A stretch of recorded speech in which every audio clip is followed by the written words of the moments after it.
Saudi আরবের থেকেও দেশীয় একটা ফিল নেওয়ার জন্য এই পিঠা তৈরি করার চিন্তাভাবনা এবং সাথে পছন্দের রেসিপি লইট্টা শুটকি এবং রসুন। প্রবাস জীবনে থাকলে আসলে সচরাচর পিঠা খাওয়ার সময় সুযোগ হয় না এবং নিজে বানানোর মতন তেমন কোনো স্পেস থাকে না।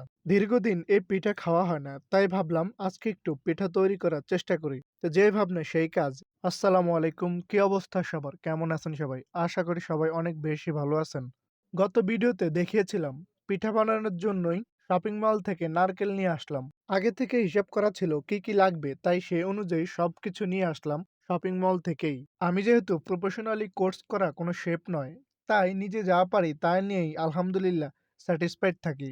তেলে ভাজা এবং তেল ছাড়া দুটো আইটেমই ট্রাই করার চেষ্টা করি এবং আলহামদুলিল্লাহ ঠিকঠাক মতো হয়েছে, এটাই লাখো লাখো শুক্রিয়া, কারণ প্রবাস জীবনে এরকম ভাবে আর কখনো বানানো হয়নি। এই পিঠার আইটেমটি আমাদের এলাকায় খুব একটা কমন আইটেম বললেই চলে।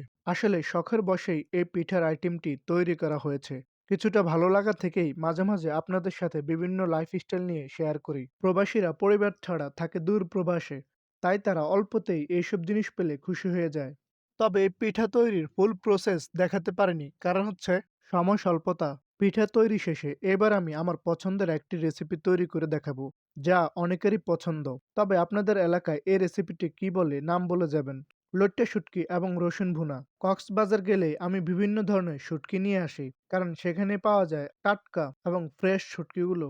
সংক্ষিপ্ত আকারে রেসিপিটির ডিটেলস শেয়ার করি। প্রথমে আমি গরম পানিতে শুটকিগুলো কিছুক্ষণ ভিজিয়ে রাখি, যেহেতু বাজে একটা স্মেল থাকে শুটকি এবং জীবাণু থাকে। তারপর একটা প্যানে কিছুটা তেল দিয়ে শুটকিগুলো ভেজে নেই, কারণ যেহেতু পানিতে ভিজানোর কারণে নরম হয়ে যায়, অনেকটাই গলে যাওয়ার সম্ভাবনা থাকে। পরবর্তীতে পেঁয়াজ দিয়ে কিছুক্ষণ ভেজে নেওয়ার পরে এর সাথে গুঁড়া মশলাগুলো অ্যাড করতে পারেন। কিছুটা হলুদ গুঁড়া, ধনিয়া গুঁড়া, জিরা গুঁড়া এবং মরিচের গুঁড়া। মশলা কিছুটা কষিয়ে নেওয়ার পরে এবার রসুন দিয়ে দিবেন।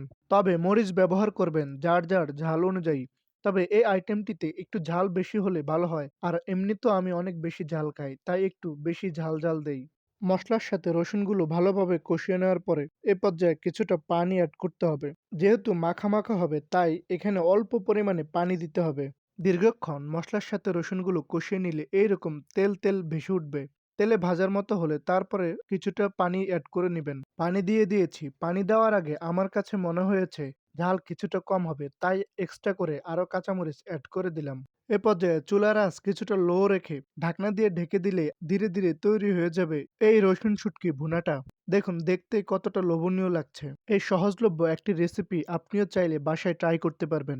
আশা করি আপনার অনেক ভালো লাগবে। আজকের ভিডিওটি এ পর্যন্তই। আসসালামু আলাইকুম।